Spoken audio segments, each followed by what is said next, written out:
YouTube channel. मैं CA Kamal Kishore, आपका दोस्त। आज आपके साथ डिस्कस करने वाला हूँ कंपनीज एक्ट 2013 का बहुत ही इंपॉर्टेंट सेक्शन, जो कि है सेक्शन 149, जो हमें बताएगा कंपनी के बोर्ड्स ऑफ डायरेक्टर में कितने मेंबर होने चाहिए और कौन कौन से मेंबर होने चाहिए।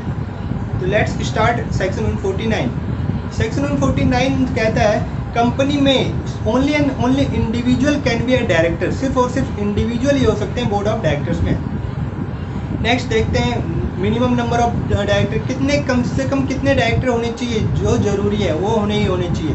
तो यहाँ पे 3 टाइप ऑफ कंपनी की बात की गई है, ओपीसी, पब्लिक कंपनी और private company. OPC, public company और प्राइवेट कंपनी। बात करते हैं ओपीसी का। ओपीसी में एटलीस्ट 1 डायरेक्टर होने चाहिए, आपके एटलीस्ट 1 डायरेक्टर होने चाहिए। प्राइवेट कंपनी में एटलीस्ट आपके 2 डायरेक्टर होने चाहिए। पब्लिक कंपनी में आपके एटलीस्ट 3 डायरेक्टर होने चाहिए। 1 2 3, ओपीसी के लिए 1, प्राइवेट कंपनी के लिए 2 और पब्लिक कंपनी के लिए 3 डायरेक्टर अनिवार्य है। नेक्स्ट बात करते हैं maximum number of director. Maximum number of director के लिए लिमिट दी गई 15 डायरेक्टर की। किसी भी कंपनी में 15 से ज़्यादा डायरेक्टर नहीं हो सकते, लेकिन अगर कंपनी के मेंबर्स चाहते हैं उनके यहाँ 15 से ज़्यादा डायरेक्टर हो तो अपने यहाँ अपने जनरल मीटिंग में एसआर पास कर सकते हैं और वो जितना भी डायरेक्टर चाहते हैं उतने डायरेक्टर कर सकते हैं। नेक्स्ट बात करते हैं हम टाइप ऑफ डायरेक्टर के बारे में। टाइप ऑफ डायरेक्टर में बात करेंगे हम 3 टाइप ऑफ डायरेक्टर की। फर्स्ट बात करेंगे वोमेन डायरेक्टर, सेकंड बात करेंगे हम रेसिडेंट डायरेक्टर, थर्ड बात करेंगे हम independent director. Then let's start with women director. Women director की बात करते हैं तो यहाँ पे हम 2 टाइप ऑफ कंपनी के बारे में बात करेंगे। फर्स्ट बात करेंगे लिस्टेड पब्लिक कंपनी, सेकंड बात करेंगे other public company. Listed public company plus other public company. अब लिस्टेड पब्लिक कंपनी में बोला गया है कि जितने भी लिस्टेड पब्लिक कंपनी सबको एटलीस्ट 1 वुमेन डायरेक्टर अपने यहाँ अपॉइंट करने पड़ेंगे। एटलीस्ट 1 वुमेन डायरेक्टर अपॉइंट करने पड़ेंगे लिस्टेड पब्लिक कंपनी। और अनलिस्टेड पब्लिक कंपनी की बात करते हैं।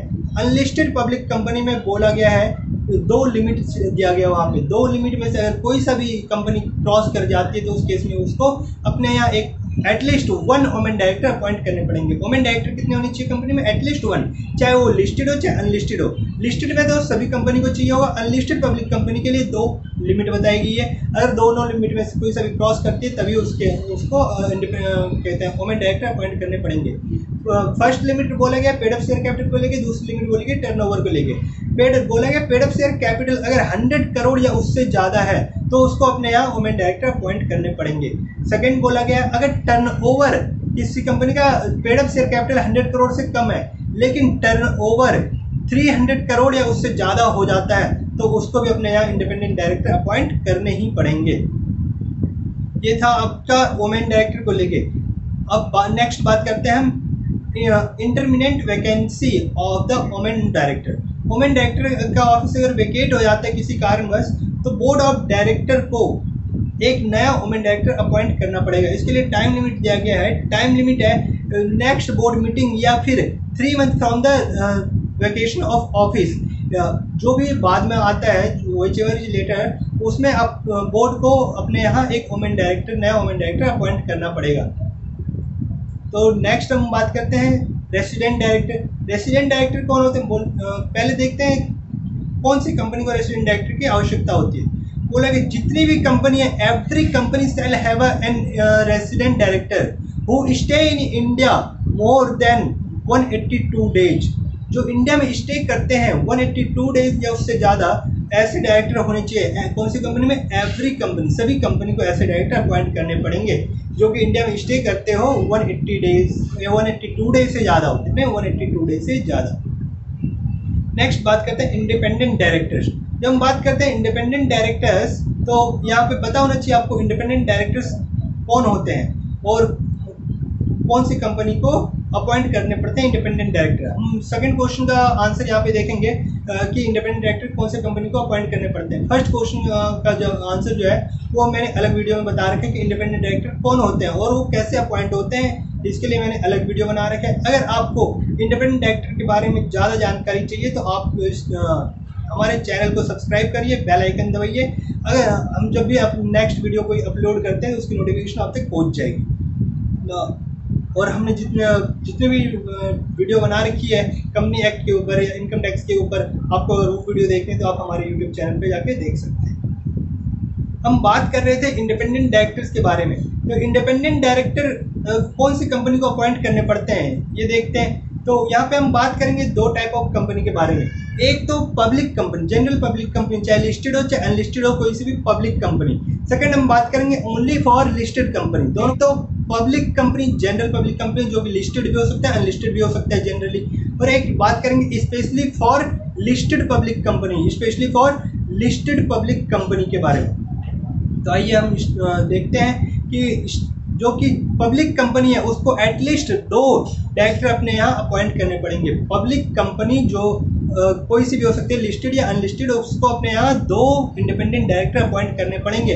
अगर अगर अगर अगर उसने ये 3 कंडीशन में से किसी एक को भी क्रॉस कर लिया, 3 क्राइटेरिया दे रखा है, 3 क्राइटेरिया में से किसी एक को भी पार कर लिया, तो उसको अपने यहाँ अपने कंपनी में इंडिपेंडेंट डायरेक्टर अपॉइंट करने पड़ेंगे। एक फर्स्ट बोला गया है आपका वही पेड अप शेयर कैपिटल को लेके, सेकंड बोला गया है आपका वही टर्नओवर को लेके, थर्ड बोला गया आपको बोरोइंग्स को लेके। पेड अप शेयर कैपिटल बोला गया 10 करोड़ या उससे ज़्यादा है, 10 करोड़ या उससे ज़्यादा है तो उसको उस कंपनी को अपने यहाँ इंडिपेंडेंट डायरेक्टर अपॉइंट करने पड़ेंगे। कितने? एटलीस्ट 2। सेकंड बोला गया है अगर उस कंपनी का टर्नओवर 100 करोड़ या उससे ज़्यादा है, टर्नओवर कितना? 100 करोड़ या उससे ज़्यादा है, तो उसको अपने यहाँ इंडिपेंडेंट डायरेक्टर अपॉइंट करने पड़ेंगे पब्लिक कंपनी को, चाहे लिस्टेड हो चाहे अनलिस्टेड हो। थर्ड बोला गया अगर उस कंपनी का aggregate borrowing, aggregate outstanding borrowing, borrowing या डिवेंचर या डिपॉजिट कुछ भी एग्रीगेट मिला के 50 करोड़ को क्रॉस कर जाता है, 50 करोड़ को क्रॉस कर जाता है तो उसको 50 करोड़ पे नहीं एप्लीकेबल होगा, 50 करोड़ को क्रॉस करना चाहिए। जबकि हमने 2 क्राइटेरिया देखा, पेड अप शेयर कैपिटल और टर्नओवर, उसमें उतना क्राइटेरिया के इक्वल भी हो सकता है और उससे ज़्यादा भी हो सकता है, इक्वल टू और मोर देन, बट यहाँ पे एक्सीड करना चाहिए आपका 50 करोड़, तभी आपके ऊपर एप्लीकेबल होगा। तो 3 क्राइटेरिया देखा, पेड अप शेयर कैपिटल आपका 10 करोड़ या उससे ज़्यादा होना चाहिए। हमने दूसरा देखा टर्नओवर आपका 100 करोड़ या उससे ज़्यादा होना चाहिए। थर्ड हमने देखा एग्रीगेट बोरोइंग जो है आपका कितना होना चाहिए? 50 करोड़ से ज़्यादा, 50 करोड़ से ज़्यादा होना चाहिए, तभी आपके ऊपर एक क्लॉज एप्लीकेबल होगा, तभी आपको इंडिपेंडेंट डायरेक्टर अपॉइंट करने पड़ेंगे। तीनों में से कोई एक कंडीशन, तीनों में से कोई भी कंडीशन अगर क्वालिफाई कर गया, कोई भी क्राइटेरिया क्रॉस कर गया, तो उसको अपने यहाँ इंडिपेंडेंट डायरेक्टर अपॉइंट करने पड़ेंगे। कितने? एटलीस्ट 2। अब बात करते हैं specially for listed public companies. Listed public company को अपने यहाँ at least 1/3 of the total number of director appoint करने पड़ेंगे independent director. More than 1/3, not more than 1/3, 1/3 या उससे ज़्यादा अपने यहाँ इंडिपेंडेंट डायरेक्टर अपॉइंट करने पड़ेंगे। तो नेक्स्ट हम बात करते हैं अगर इंटरमिनेंट वैकेंसी हो जाती है इंडिपेंडेंट डायरेक्टर के ऑफिस में, इंडिपेंडेंट डायरेक्टर रिजाइन दे देता है या उसका ऑफिस किसी भी कारणवश वैकेट हो जाता है, तो उस केस में सेम वैसा ही जैसा वुमेन डायरेक्टर में आपने देखा था कि बोर्ड ऑफ डायरेक्टर्स एक नया इंडिपेंडेंट डायरेक्टर अपॉइंट कर देंगे। टाइम लिमिट क्या था इसके लिए? 3 मंथ, नेक्स्ट 3 मंथ या फिर नेक्स्ट बोर्ड मीटिंग जो भी बाद में आया होगा वहाँ तक उसको अब नया डायरेक्टर इंडिपेंडेंट डायरेक्टर अपॉइंट करना पड़ेगा। ये जो इंडिपेंडेंट डायरेक्टर वाला सब सेक्शन था ये 3 टाइप की कंपनियों के ऊपर अप्लीकेबल नहीं होगा, 3 टाइप के अनलिस्टेड पब्लिक कंपनी पे अप्लीकेबल नहीं होगा। वो 3 टाइप के अनलिस्टेड पब्लिक कंपनी कौन कौन सी होनी चाहिए? एक तो आपका है ज्वाइंट वेंचर है, अगर कोई कंपनी ज्वाइंट वेंचर में है तो उसके ऊपर ये क्लॉज अप्लीकेबल नहीं होगा, लेकिन वो अनलिस्टेड होनी चाहिए। दूसरा है अगर वो ऐसी कंपनी जो किसी की होली ऑन सब्सिडरी है, होली ऑन सब्सिडरी क्या होती है मैंने अलग वीडियो में बना रखा है, आप वो वीडियो जरूर देखें। तो अगर कोई कंपनी किसी कंपनी की होली ऑन सब्सिडरी है तो उस केस में भी ये वाला इंडिपेंडेंट डायरेक्टर वाला क्लॉज अप्लीकेबल नहीं होगा। थर्ड, लेकिन वो सब्सिडरी कौन सी होनी चाहिए? अनलिस्टेड होनी चाहिए, wholly owned subsidiary plus unlisted company होनी चाहिए। थर्ड पर टाइप ऑफ कंपनी कौन सी? Dormant company. डोरमेंट कंपनी भी अनलिस्टेड होनी चाहिए, तभी उसके ऊपर इंडिपेंडेंट डायरेक्टर वाला क्लॉज अप्लीकेबल नहीं होगा। इंडिपेंडेंट डायरेक्टर के बारे में हम बहुत सारी बातें करेंगे, लेकिन वो दूसरी वीडियो उसके लिए बनाया मैंने। तो इंडिपेंडेंट डायरेक्टर के ऊपर बहुत सारी बातें अप्लीकेबल होती है, बहुत सारे सब सेक्शन अप्लीकेबल होते हैं, उसके ऊपर बहुत सारी बातें बोली गई है। तो उन सभी बातों को हम देखेंगे अपने नेक्स्ट वीडियो में। इंडिपेंडेंट डायरेक्टर के ऊपर मैंने 2 वीडियो और बना रखी है। इसके अलावा फर्स्ट तो उसमें हम डिस्कस करेंगे फर्स्ट वीडियो में कि इंडिपेंडेंट डायरेक्टर कौन बन सकते हैं, उसके लिए क्या क्वालिफिकेशन होती है और कैसे अपॉइंटमेंट होती है।